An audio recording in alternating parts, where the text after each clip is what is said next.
कैसे हैं आप सभी? आई होप अच्छे होंगे, राइट। चलिए, मैं योगिता प्रजापति चैनल पर आप सभी स्वागत करती हूँ और आज मैं आपके लिए लेके एक्सरसाइज 6.4 का क्वेश्चन नंबर 5। तो प्लीज ध्यान समझिएगा, साथ ही लाइक शेयर करना मत भूलिएगा। ओके, तो आइए स्टार्ट करते हैं।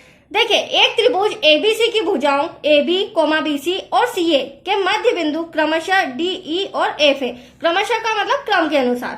तो त्रिभुज DEF और त्रिभुज ABC के क्षेत्रफलों का अनुपात ज्ञात कीजिए। तो देखो बच्चों, ड्रॉ में समझते हैं। पहले त्रिभुज ABC हमें दे रखा है, तो ABC की भुजाओं AB, BC और CA के मध्य बिंदु आप देख सकते हैं कौन कौन सा है। D, AB का कहा जाए तो मध्य बिंदु D है, BC का कहा जाए तो मध्य बिंदु E है, देन AC का या CA का कहा जाए तो मध्य बिंदु F है, और इन्हें आपस में मिला दिया गया है। अब क्वेश्चन क्या कहा गया है? अब ये मिलाने के बाद एक त्रिभुज बन गया, तो त्रिभुज DEF और त्रिभुज ABC के क्षेत्रफलों का अनुपात ज्ञात कीजिए। तो एटलीस्ट क्वेश्चन समझ में आया आपको? अब देखिए, सबसे इंपॉर्टेंट बात, जब भी किसी त्रिभुज में इस प्रकार मध्य बिंदु बनाए जाते हैं और इन्हें आपस में मिलाया जाता है, तो एटलीस्ट ये एक त्रिभुज तैयार हो जाता है। और त्रिभुज की जो छोटे वाले त्रिभुज की जो भुजा है, प्रत्येक भुजा वो बड़े वाले त्रिभुज की भुजा के समांतर होती है। अगर देखी जाए तो यहाँ पर आप देख सकते हैं एक छोटा वाला त्रिभुज नजर आ रहा है, एक बड़ा वाला। तो यहाँ पर मैं बोल सकती हूँ जो EF भुजा है वो समांतर है AB के, साथ ही साथ DF भुजा है वो समांतर है BC के, और DE भुजा है वो समांतर है AC के। तो ये आया आपको समझ में? और हाँ, यहाँ पर एक बात और हम कह सकते हैं, जो EF है वो AB का क्या है, हाफ है, मतलब कि आधा है। ये सब मैं क्यों समझा रही हूँ बच्चों? क्योंकि अभी हमें सम में यूज होगा, हमें रिटर्न करना होगा, राइट। तो चलिए, सबसे पहले हमें जो दिया गया है वो हम रिटर्न कर लेते हैं। अब देखिए क्या दिया गया है। त्रिभुज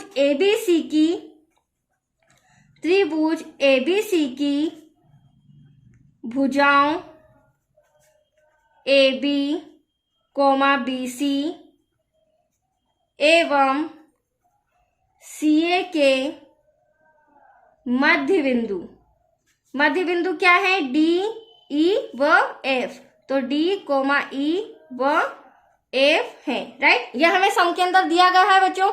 अब देखिए, अब हम क्या करेंगे, जस्ट अभी मैंने बताया था कि ये जो हमारी भुजा है EF, ये किसके समांतर है? AB के। तो यहाँ पर हम क्या लिखेंगे, जो EF है वह समांतर है AB के, बट जो EF है वो AB का क्या है, हाफ है, मतलब कि आधा है, राइट। अब हम यहाँ पर क्या करेंगे, जो AB है इंटू का वो आ जाएगा डिवाइड में, तो एटलीस्ट यहाँ पर क्या बचा, 1/2। इसे मैं दे रही हूँ इक्वेशन नंबर फर्स्ट। इसी तरह हमें तीनों साइड्स को इसी तरह 3 इक्वेशन लेके आना है। दूसरी साइड हमारी आप देख रहे हैं, ये रही DF जो समांतर है BC के। तो हम यहाँ लिख सकते हैं DF इक्वल्स टू 1.5 BC का। तो यहाँ पर जो BC है वो कहाँ आ जाएगा, इंटू का डिवाइड में। तो एटलीस्ट यहाँ पर बचा हमारा 1/2। इसे दे देते हैं हम इक्वेशन नंबर सेकेंड। अब तीसरी साइड हमारी कौन सी है? DE जो कि AC का हाफ है। तो यहाँ लिख सकते हैं हम DE इक्वल्स टू 1.5 AC। तो DE जो है इंटू का AC अपॉन में आ जाएगा, तो एटलीस्ट यहाँ पर बचेगा 1/2।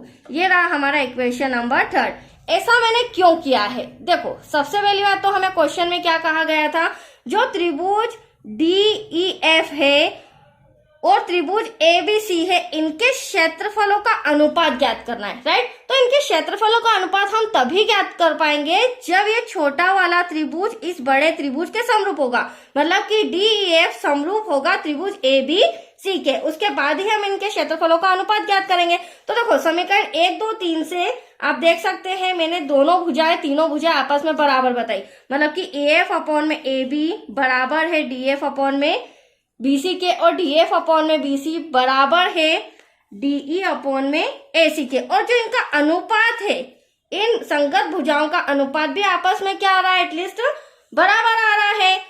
तो हम यहाँ कह सकते हैं जो त्रिभुज DEF है वह समरूप है त्रिभुज ABC के। तो देखिए, यहाँ पर लिख देती हूं मैं, समीकरण 1, 2 व 3 से त्रिभुज DEF समरूप है त्रिभुज ABC के। और यहाँ पर कौन सी समरूपता कसौटी लागू होती है बच्चों? तो यहाँ पर हम कह सकते हैं, हाँ समीकरण 1, 2, 3 से यहाँ पर एक स्टेप में मिस कर दिया है, कोई बात नहीं, इट्स ओके। समीकरण 1, 2, 3 से हमारा जो समीकरण 1 है वो है EF अपॉन में AB बराबर है DF अपॉन में BC के, देन DF अपॉन में BC बराबर है DE अपॉन में AC के। तो देखो आप ड्रॉ में देख सकते हैं, मैंने एक और ड्रॉ बना के रखा है। अब यहाँ पर आप देख सकते हैं जो हमारा EF, ये रही EF रेखा अपॉन में AB बराबर है DF अपॉन में BC के। देन तीसरी DE, ये रही DE अपॉन में AC, ये भी इस DF अपॉन में BC के बराबर है। तो कहने का मतलब ये तीनों संगत भुजाएं आपस में बराबर है और इनका जो अनुपात आ रहा है वो भी एटलीस्ट 1/2 इक्वल आ रहा है। तो अब हम कह सकते हैं इसीलिए त्रिभुज DEF समरूप है त्रिभुज ABC के, राइट। ये वाला इंस्ट्रक्शन लास्ट में लिखेंगे। और क्यों समरूप है, क्योंकि हाँ कौन सी समरूपता कसौटी लागू होगी, तो यहाँ पर होगी भुजा भुजा भुजा या साइड साइड साइड समरूपता कसौटी से। तो देखिए अब ये दोनों त्रिभुज को तो मैंने समरूप बता दिया, बट अभी हमारा आंसर नहीं आया है, क्योंकि अभी क्या करना है, समरूप होने के बाद हमें इन दोनों त्रिभुज का क्षेत्रफल बताना है, क्षेत्रफल का अनुपात बताना है।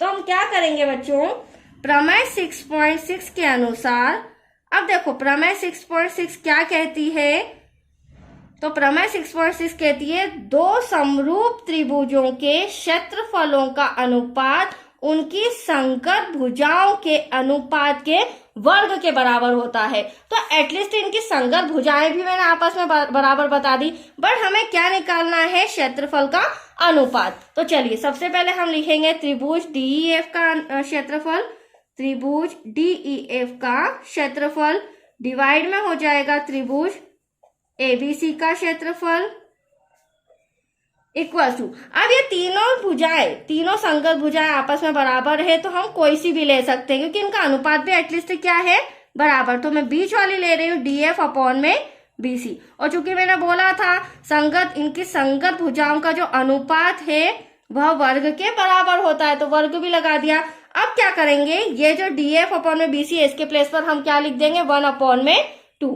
तो यहाँ पर लिख रही हूं मैं, हमारा आंसर आने वाला है त्रिभुज DEF का क्षेत्रफल डिवाइड में आ जाएगा त्रिभुज ABC का क्षेत्रफल बराबर है, DF की बात करें तो क्या आ रहा है, रेशो 1, और BC की बात करें तो रेशो 2। होल स्क्वायर सॉल्व करेंगे तो 1 1 जा 1 इज 2, 2 2 जा 4। तो अगर त्रिभुज DEF की बात करूं तो इसका अनुपात, क्षेत्रफल का अनुपात क्या आ रहा है, 1, और त्रिभुज ABC की बात करें तो इसके क्षेत्रफल का अनुपात आ रहा है 4। तो आया आपको समझ में, बहुत ही सिंपल सा सम था, कंप्लीट हो चुका है बच्चों। नेक्स्ट वीडियो मिलेगा आपको क्वेश्चन 6 से रिलेटेड। ओके।